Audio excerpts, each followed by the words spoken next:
Hello students, इस video में हम देखेंगे वेक्टर्स। वेक्टर बहुत ही इम्पोर्टेंट चैप्टर है और इसी से रिलेटेड अगर हम देखें 3D में भी वेक्टर्स का बहुत ज़्यादा यूज़ होता है। इनफैक्ट जब हम कॉम्प्लेक्स नंबर पढ़ते हैं तो कुछ क्वेश्चंस को हम थ्रू वेक्टर भी सॉल्व कर सकते हैं। तो वेक्टर्स वैसे तो फिजिक्स में भी यूज़ होता है और मैथ्स में तो होता ही है। फिजिक्स में नॉर्मली रिजल्टेंट फोर्स को फाइंड करने में ज़्यादा यूज़ होता है और रिलेटिव मोशन जब फाइंड किया जाता है तो वहाँ पर यूज़ होता है। मैथ्स में जो वेक्टर्स हम पढ़ रहे हैं उसमें हमारा focus mainly product of two vectors पर होगा, वो स्केलर प्रोडक्ट हो या वेक्टर प्रोडक्ट हो, उसमें प्रोडक्ट ऑफ टू वेक्टर्स हो या ट्रिपल प्रोडक्ट हो, ज़्यादा फोकस इस पर रहेगा। प्लस हमें वहाँ पर जो फिजिक्स में वेक्टर्स चलता है उसमें तो केवल एडिशन और रिजल्टेंट तक ही वो लिमिटेड रहता है, वो भी हम देखेंगे, लेकिन ज़्यादा फोकस जो मैथ्स में जो हमें वेक्टर्स दे रखा है उस पर हम हमारा पूरा फोकस रखेंगे। तो स्टार्ट करते हैं vectors. A vector is a quantity with magnitude and direction and for which vector addition is defined and meaningful. Vector जो है, देखिए यहाँ पर नॉर्मली जो वेक्टर का डेफिनेशन होता है वो ये होता है कि ऐसी वो सभी क्वांटिटीज जिनको एक्सप्रेस करने के लिए हमें मैग्नीट्यूड के साथ साथ डायरेक्शन की भी रिक्वायरमेंट होती है। लेकिन अभी जो हम देख रहे हैं वो कंडीशन तो है ही, और वेक्टर एडिशन डिफाइंड भी हो, हम उसको अभी वेक्टर कंसिडर करेंगे। कई ऐसी फिजिकल क्वांटिटी भी रहेंगी जिसको एक्सप्रेस करने के लिए मैग्नीट्यूड और डायरेक्शन की जरूरत तो है, लेकिन वो जो वेक्टर्स के लॉज हैं उसको फॉलो नहीं करते हैं, तो हम उसको वेक्टर क्वांटिटी नहीं कंसिडर करेंगे। फॉर एग्जाम्पल वेलोसिटी, मोमेंटम और फोर्स, ये है कुछ एग्जाम्पल्स देखें। Quantities having magnitude and direction but not obeying vector law of addition will not be treated as vectors, जैसा कि अभी बात हुई थी, उनको हम वेक्टर कंसिडर नहीं करेंगे। The rotations of a rigid body through finite angles have both magnitude and direction but do not satisfy the law of vector addition, therefore not a vector। तो ये बात हमें ध्यान रखना है। अब मैथमेटिकल डिस्क्रिप्शन क्या है वेक्टर का? तो बेसिकली वेक्टर एक डायरेक्टेड लाइन होती है, हम ये बोल सकते हैं डायरेक्टेड लाइन या डायरेक्टेड रे भी बोल सकते हैं। Any given portion of a given straight line where the two end points are distinguished as initial and terminal is called a directed line segment. अब देखिए यहाँ पर जो है फ्री वेक्टर भी होता है और लोकलाइज वेक्टर भी होता है, वो सब भी हमें देखना है। लेकिन यहाँ पर जैसे कोई ये लाइन है,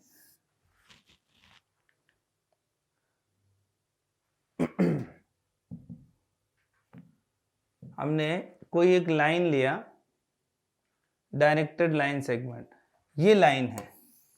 अब इसका कुछ पार्ट ले लिया और उसके दोनों पॉइंट्स, एंड पॉइंट्स हमें मालूम है, डायरेक्टेड लाइन सेगमेंट।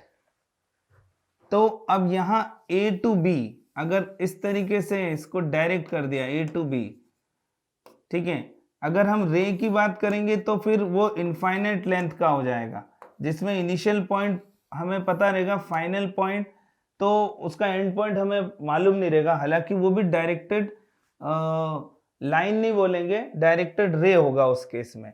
लेकिन वेक्टर ऐसा है, वेक्टर क्वांटिटी में हमें उसका मैग्नीट्यूड भी पता होना चाहिए। ऐसा नहीं कि हम इनफाइनाइट लेंथ का वेक्टर की बात करेंगे यहाँ पर कभी भी। तो ये जो डायरेक्टेड लाइन सेगमेंट है AB, ये AB वेक्टर होता है। इसमें जो A पॉइंट होता है इसको इनिशियल पॉइंट और B पॉइंट को हम बोलते हैं terminal point. The directed line segment with initial point A and terminal point B is denoted by the symbol AB vector. जैसे यहाँ पर ये AB वेक्टर हो गया, यहाँ पर A है यहाँ B है, तो ये AB वेक्टर हो गया। अगर ये पॉइंट B और ये पॉइंट A होता, ठीक है, अगर ये पॉइंट A और ये B होता तो ये BA वेक्टर होता, तो ये AB वेक्टर। अब मैग्नीट्यूड जो लेंथ है वही इसका मैग्नीट्यूड होता है। Length of AB will be denoted by, इसको इस तरीके से जब हम डिनोट करते हैं तो ये इसका मतलब है मैग्नीट्यूड ऑफ द वेक्टर, और magnitude of vector means length of vector. Direction तो हमें पहले से ही मालूम है कि उसको हम इनिशियल पॉइंट को फाइनल से ज्वाइन करने पे जो हमें ये एक लाइन मिलता है डायरेक्टेड लाइन, यही इसका डायरेक्शन होता है। तो length of arrow is proportional to magnitude, magnitude के इक्वल होगा। तो ये इनिशियल पॉइंट, टर्मिनल पॉइंट, ये इतना पूरा लेंथ, ये क्या हो गया, मैग्नीट्यूड ऑफ वेक्टर। ये तो बहुत बेसिक्स हैं जो हम देख रहे हैं, जो कि 11th क्लास में भी जब मैथमेटिकल टूल्स पढ़ते हैं फिजिक्स के लिए तो वहाँ पर ये छोटी छोटी बातें तो हमें पहले से मालूम होती है। हम यहाँ पर 12th और IIT JEE के वेक्टर्स की बात करेंगे, लेकिन बेसिक्स क्लियर हो जाएं, एक बार उसको रिव्यू कर रहे हैं। अब क्लासिफिकेशन ऑफ वेक्टर्स और टाइप ऑफ वेक्टर्स। तो कुछ वेक्टर्स ऐसे हैं जिनकी डेफिनेशंस हमें अच्छे से क्लियर होना चाहिए, जैसे कि नल वेक्टर, नल वेक्टर या जीरो वेक्टर, कुछ भी बोल सकते हैं।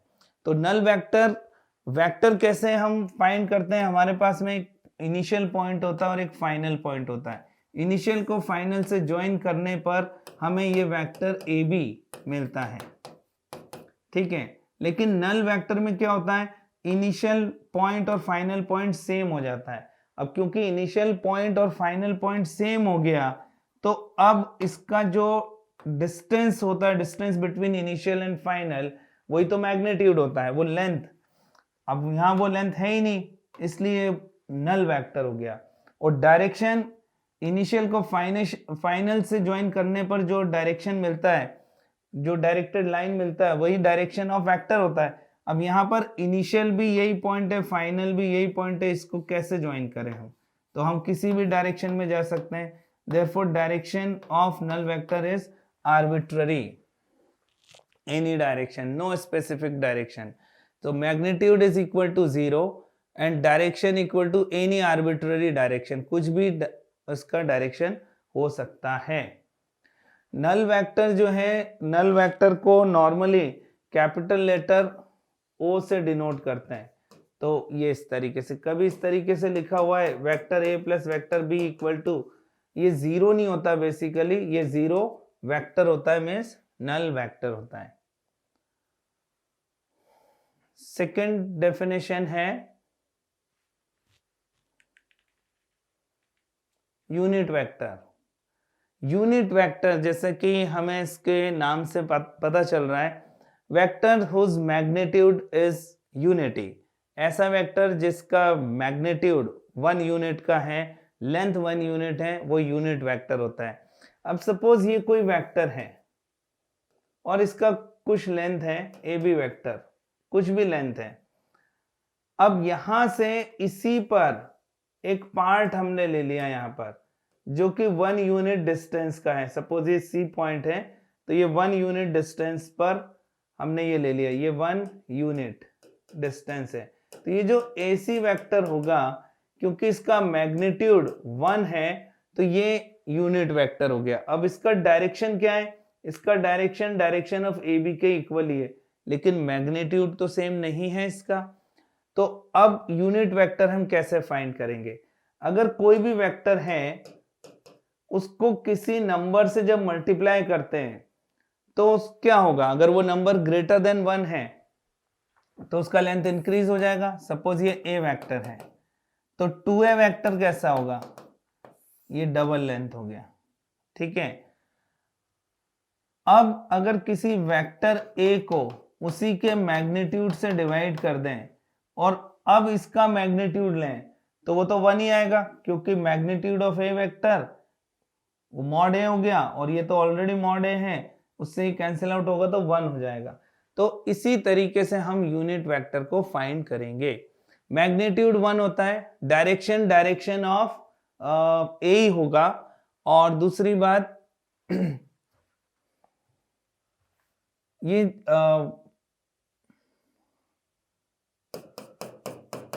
डायरेक्शन ऑफ यूनिट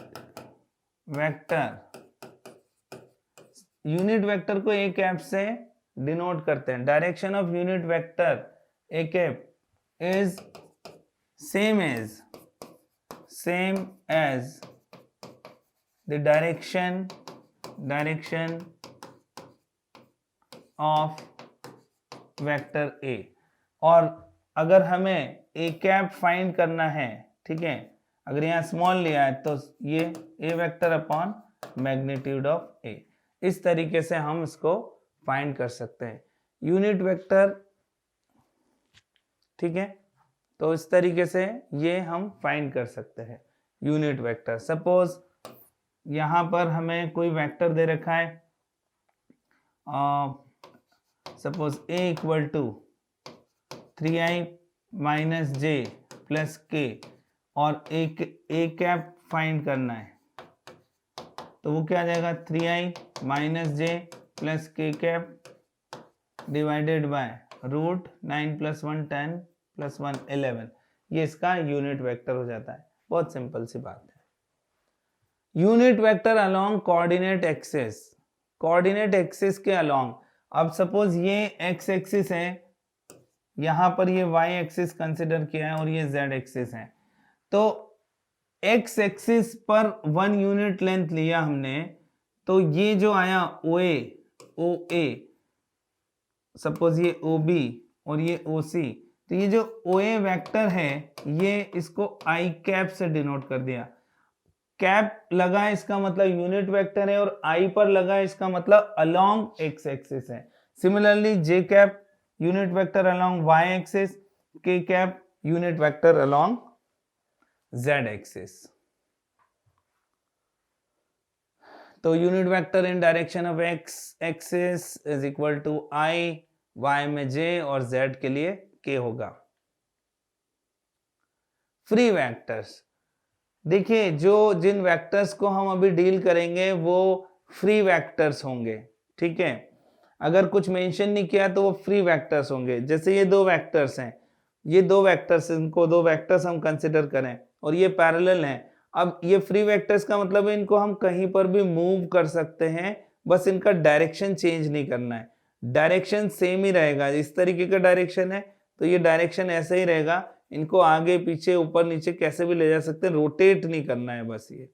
तो ये फ्री वेक्टर्स होते हैं, ठीक है।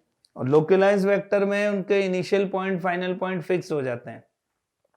If a vector can be translated anywhere in space without changing its magnitude and direction, then such a vector is called free vectors, जैसा कि अभी हमने देखा था।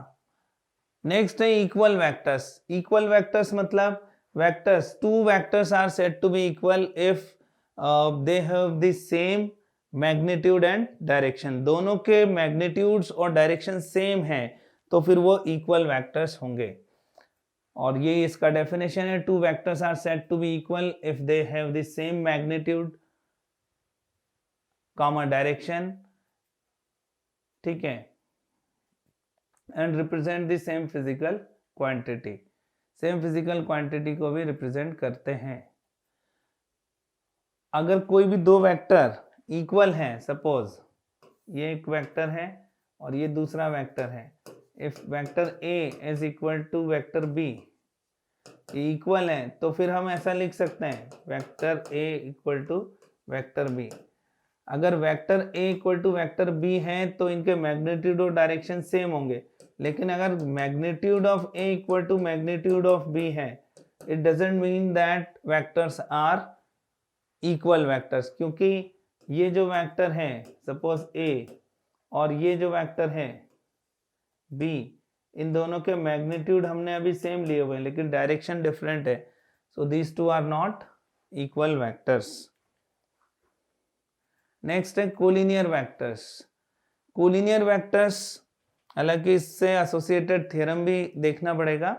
कोलिनियर वेक्टर्स और पैरेलल वेक्टर एक ही बात होती है फ्री वेक्टर्स के केस में।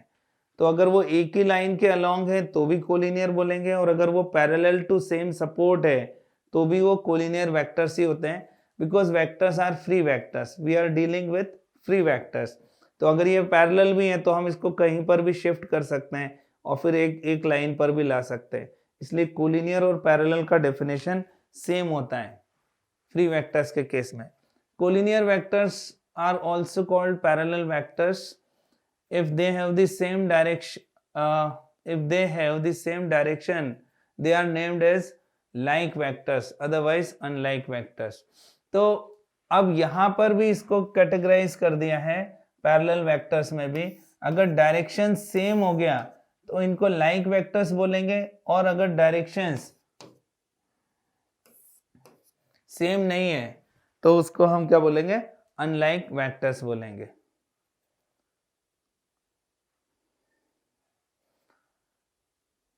Symbolically, two non-zero vectors A and B are collinear if and only if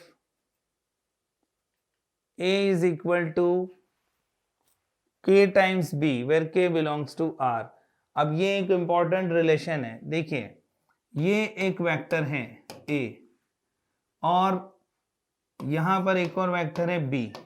इस डायग्राम में हमें दिख रहा है, अभी इसकी डायरेक्शन को सेम रखा है हमने, ठीक। अब अगर A को किसी नंबर से मल्टीप्लाई कर दें ऐसे कि वो B के इक्वल आ जाए, तो हम ये लिख सकते हैं यहां पर कि सपोज ये इसका 3 टाइम्स है, 3 टाइम्स। अगर इसको 3 से मल्टीप्लाई करें तो इस लेंथ के इक्वल आ जाएगा। It means B is equal to 3A, ऐसा लिख सकते हैं। तो ये जो नंबर है इसको अगर हम k लिखें तो ये क्या आएगा, b इक्वल टू KA।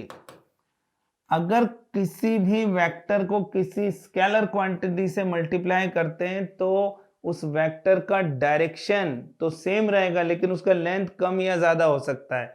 अगर वो नंबर जो वो स्केलर है जिससे मल्टीप्लाई किया उसका मैग्नीट्यूड 1 से ग्रेटर है तो वो लेंथ ऑफ वेक्टर इंक्रीज होगा, अदरवाइज डिक्रीज होगा। अब अगर ये वेक्टर इस तरीके के होते, इनकी डायरेक्शन ऐसी होती, तो हम A को या B को किसी भी स्केलर K से मल्टीप्लाई कर भी देते तो भी डायरेक्शन तो इनका सेम नहीं हो सकता था, ज्यादा से ज्यादा हम इनका मैग्नीट्यूड को इक्वल कर पाते हैं। इसलिए यहां पर इस तरीके का रिजल्ट हमें मिलता है, two vectors are said to be collinear if vector A, any one of the vector A or B is equal to scalar multiple of other। जैसा कि यहां पर है vector A equal to KB और lambda B कुछ भी ले सकते हैं।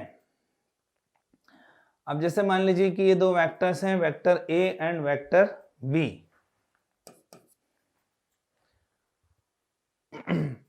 If these vectors are collinear implies that A1 by B1 इन जो I, J और K के जो कोएफिशिएंट्स हैं उनका रेशियो सेम होगा तो ये वेक्टर्स कैसे होंगे, कोलिनियर वेक्टर्स होंगे। ये कोलिनियरिटी की कंडीशन इस तरीके से भी हम फाइंड कर सकते हैं। और नेक्स्ट है coplanar vectors. Coplanar vectors means vectors एक ही प्लेन में अगर हैं तो उनको हम बोलते हैं कोप्लानर वेक्टर्स, ठीक है। या एक ही प्लेन जो इनका सपोर्टिंग प्लेन है वो सभी प्लेन्स के पैरेलल है, या ये बोल दें कि those planes are called coplanar if they are parallel to the same support. तो एंगल बिटवीन टू प्लेन 0 हो गया तो पैरेलल प्लेन्स हो गए। Vectors are called coplanar if their supports are all parallel to the same plane. ये supports जो हैं वो parallel to the same plane है, जैसा कि अभी बताया। Two vectors are always coplanar. Two vectors जो हैं वो हमेशा कोप्लानर होंगे। अभी वेक्टर्स के कोप्लेनर होने की हम बात कर रहे हैं। अगर वेक्टर्स जो हैं वो सेम प्लेन में आ गए, जैसे ये पैरेलल वेक्टर्स हैं, ठीक है, पैरेलल नहीं हो तो भी फर्क नहीं पड़ रहा है, अभी दो वेक्टर्स की बात हो रही है, ये दो वेक्टर हैं ऐसे हैं, तो इसको यहाँ ले आए, ये हो गया सेम प्लेन में। ऐसे भी हो सकता था, अगर मान लीजिए ऐसे वेक्टर्स हैं तो ये सेम प्लेन में है, तो ये सेम प्लेन में आ गए हैं, तो इसको हम क्या बोलेंगे, means more than three or more than three vectors are said to be coplanar if they lie in the same plane। Simple definition तो यही है कि वो अगर सेम प्लेन में है तो वो कोप्लेनर वेक्टर्स होंगे, ठीक है। तो vectors are called coplanar if their supports are parallel to the same plane and two vectors are always coplanar.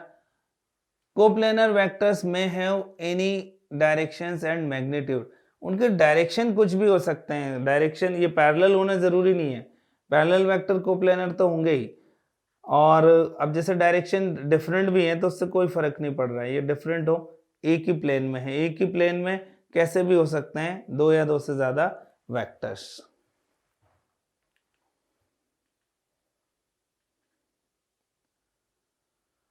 अब जैसे एक सिंपल क्वेश्चन है, find unit vector of this thing, बहुत ज्यादा आसान है। Let A vector is equal to I minus 2j plus 3k cap. तो यहाँ पर ए कैप का जो फॉर्मूला होता है वो होता है a vector upon magnitude of a vector. तो i minus 2j plus 3k upon इसका मैग्नीट्यूड 9 + 10 √14। तो ये इसका आंसर हो जाएगा, डायरेक्ट फॉर्मूला बेस्ड है, इसमें कुछ खास बात नहीं है। ये जरूर देखते हैं, let r equal to r a b and c, ये हमें दे रखा है, वेक्टर्स दे रखे, और एक रिलेशन दे रखा है r is equal to lambda a plus mu B plus V C, basically ये न्यू सी होगा, लैम्डा म्यू और nu, then find lambda plus mu plus nu, ये हमें फाइंड करना है सपोज। तो सबसे पहले यहाँ पर ये सब हम सब्स्टिट्यूट कर देते हैं, आर ये है यहाँ पर, तो solution r vector equal to 3i plus, सबसे पहले तो ये रिलेशन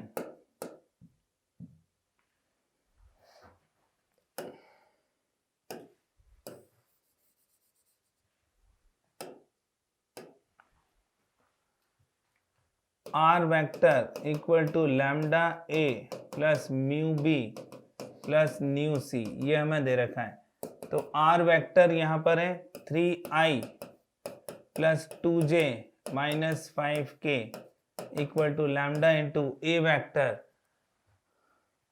2 3 5, ए वेक्टर है 2i minus j plus k plus mu into B vector i plus 3j minus 2k plus nu into C vector minus 2i 1 और 3 minus 2i plus j minus 3k। अब यहाँ पर इनको compare कर देंगे, 3 equations मिल जाएंगी। देखिए यहाँ पर इसका कोई पहले इसको देखते हैं, i का कोएफिशिएंट है 2 लैम्डा, यहाँ पर म्यू और वहां पर है minus 2 nu, this thing is equal to 3, ये हो गया इक्वेशन 1। फिर coefficient of j minus lambda plus 3 mu plus nu equal to 2, equation number 2।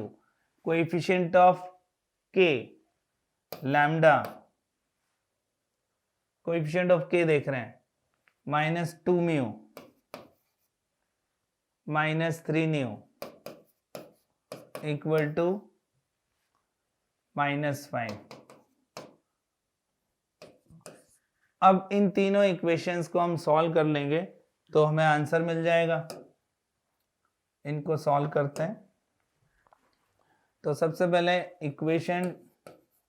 Equation 2 plus equation 3 कर दिया, इक्वेशन 3, इससे लैम्डा कैंसिल आउट हो गया, यहां से हमें मिल जाएगा mu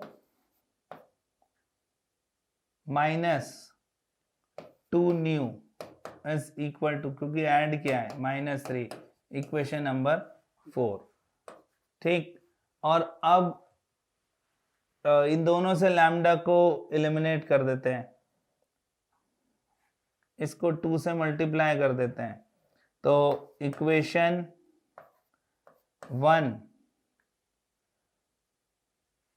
minus 2 into equation 3, equation 1 है 2 lambda plus mu minus 2 nu equal to 3, और इसको 2 से मल्टीप्लाई किया है, तो ये हो गया 2 lambda minus 4 mu minus 6 nu equal to 2 से मल्टीप्लाई -10। अब माइनस किया तो ये कैंसिल आउट हो जाएगा, ये प्लस, ये भी प्लस, ये कैंसिल आउट हो गया, 4 + 1 5 म्यू, तो यहाँ से हमें मिलेगा 5 म्यू, और coefficient of nu 4 nu equal to 13 plus 4 nu equal to 13। ये तो अब इक्वेशन सॉल्व करना है बेसिकली, और यहाँ से हमें इक्वेशन 5 मिल गया, इक्वेशन 5। अब म्यू का वैल्यू यहाँ सब्स्टिट्यूट कर देते हैं, from equation 4 and 4th and 5th, mu equal to, तो 5 टाइम्स म्यू का वैल्यू है 2 nu minus 3 plus 4 nu equal to 13, इसको सॉल्व करते हैं, 10 nu minus 15 plus 4 nu equal to 13, तो यहाँ पर ये हमें मिल गया 16 न्यू इक्वल टू यहाँ पर 28, तो न्यू का वैल्यू मिल गया 7/4। अब न्यू का वैल्यू इसमें सब्स्टिट्यूट कर देंगे इक्वेशन 4 में या 5th में, तो हमें क्या मिल जाएगा इससे, म्यू, और फिर म्यू का वैल्यू और न्यू का वैल्यू किसी भी एक इक्वेशन में सब्स्टिट्यूट कर देंगे, तो उससे हमें लैम्डा का वैल्यू मिल जाएगा। तो इस तरीके से हम लैम्डा म्यू न्यू फाइंड कर सकते हैं, और ये क्वेश्चन इस तरीके से सॉल्व होगा। तो कुछ और क्वेश्चंस देखते हैं। अब जो नेक्स्ट क्वेश्चन है, find values of x and y for which vectors these two vectors are parallel. कोई भी दो वेक्टर्स के पैरेलल होने की कंडीशन और कोलिनियर होने की कंडीशन सेम होती है, ठीक है, और वो कंडीशंस होती है a equal to lambda B, a equal to lambda B के फॉर्म में हम उसको लिख सकते हैं अगर वेक्टर्स पैरेलल हैं तो जैसे ये दो वेक्टर्स x और y, vectors a and b are parallel, for which vectors are parallel.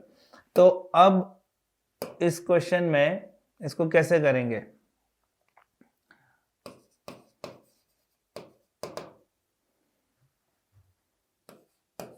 Vectors a and b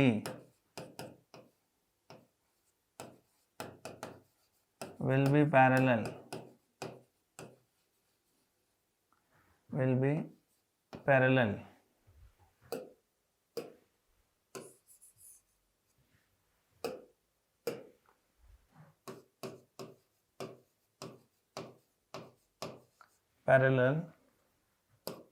if a is equal to lambda b, vector a is equal to lambda b, ऐसा हमने लिखा।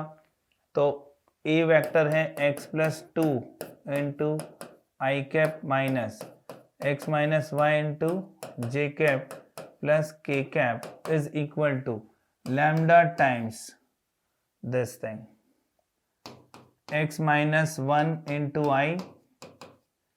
आई cap plus 2x plus y into j cap plus 2k cap,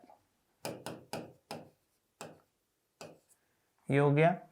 अब यहां पर parallel की condition apply कर देते हैं, डायरेक्ट भी कर सकते थे। यहाँ पर x और y के कोएफिशिएंट्स को हम सीधे सीधे उनके रेशियोज को इक्वेट करके भी कर सकते थे। ठीक है, एक पॉइंट हमने पहले भी लिखा हुआ था, चाहे तो उससे कर लें या इस तरीके से कर लें, एक ही बात है। तो कंपेयर कर दिया यहाँ पर x plus 2 is equal to lambda times x minus 1, equation 1। यहाँ पर minus of x minus y, उसको ऐसा लिख देते हैं y minus x equal to lambda times 2x plus y, equation 2। और कोएफिशिएंट ऑफ z यहाँ पर जो है वो है 1, ये है 1 इज इक्वल टू, और वहां पर क्या आ रहा है 2 लैम्डा। यहाँ से लैम्डा हमें डायरेक्ट मिल गया, लैम्डा इक्वल टू 1/2, तो implies that lambda equal to 1/2।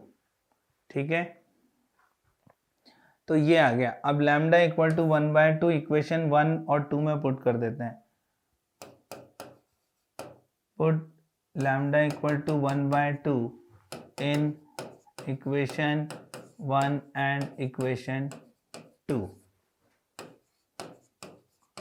तो यहाँ से हमें क्या मिल जाएगा, x plus 2 equal to 1/2 into x minus 1, तो ये आ जाएगा 2x plus 4 equal to x minus 1। ठीक है, और यहाँ से हमें डायरेक्ट x का वैल्यू मिल गया, तो x is equal to -5, x का वैल्यू -5, और लैम्डा इक्वल टू 1/2 पुट कर देते हैं इक्वेशन 2 में। इक्वेशन 2 में जब हम सब्स्टिट्यूट करेंगे तो ये आएगा 2 उधर मल्टीप्लाई हो जाएगा, 2y minus 2x equal to 2x plus y, so y is equal to 4x, और x हमने अभी फाइंड किया था -5, तो यहाँ से हमें मिल जाएगा -20। तो इस तरीके से हमें x और y मिल जाएंगे। एक और क्वेश्चन देखते हैं, the value of lambda when these two are parallel. अब हम डायरेक्ट रेशियोज को ही इक्वेट कर देंगे यहाँ पर। If any two vectors are parallel, then a1 by a2 equal to b1 by b2 equal to c1 by c2, means coefficient of I cap of first vector upon coefficient of I cap of second vector is equal to।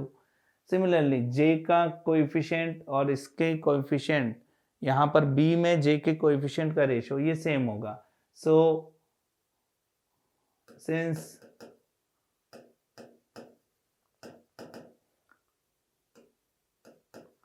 A and B are parallel,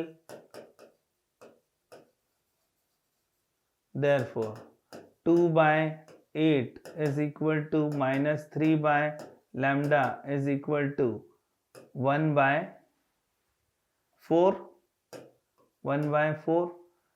अब आप देखिए यहाँ से भी 1/4 मिलेगा ही मिलेगा, अगर ऐसा नहीं होता तो ये कभी पैरेलल नहीं हो पाते। तो अब किसी भी एक से आप फाइंड कर सकते हैं, लैम्डा इज इक्वल टू -12, ये हमें सीधे आंसर मिल गया, lambda is equal to -12।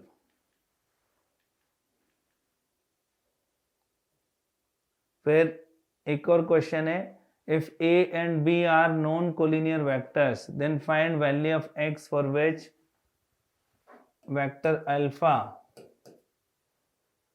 and vector beta are collinear। अब यहाँ पर इस क्वेश्चन में क्या बोला गया है, a and b are known collinear vectors, then find values of x for which vectors alpha and beta are collinear। ठीक है, ये इस टाइप के क्वेश्चंस काफी अच्छे माने जाते हैं। Solution,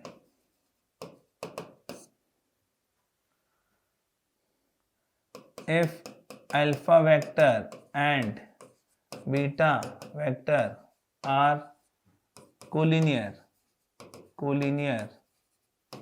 then alpha is equal to lambda times beta. सबसे पहले तो हम ऐसा लिख सकते हैं।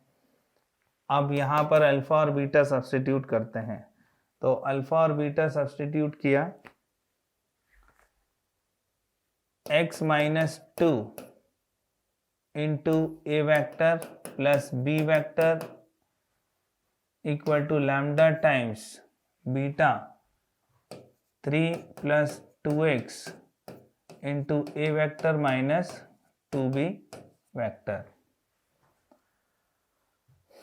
तो अब इसको कंपेयर किया, कोएफिशिएंट ऑफ x, वो यहाँ कोएफिशिएंट ऑफ ए वेक्टर वो है x minus 2, comparing both sides, यहाँ आएगा lambda into 3 plus 2x equation 1, और यहाँ पर है 1 is equal to minus 2 lambda. ठीक है, तो यहाँ से लैम्डा हमें मिल गया, लैम्डा इक्वल टू माइनस 1/2। अब ये इसमें पुट कर देते हैं, put value of lambda in equation 1, equation 1 में पुट कर दो, तो यहां से हमें मिल जाएगा x। तो x minus 2 equal to minus 1/2, 3 plus 2x, 2x minus 4 is equal to minus 3 minus 2x, 4x equal to 1, so x is equal to 1/4। ये आंसर हमें यहाँ से इस तरीके से मिल जाएगा। तो कोलिनियरिटी की कंडीशन लगाना है और उसके बाद फिर ये आसानी से सॉल्व हो जाएगा।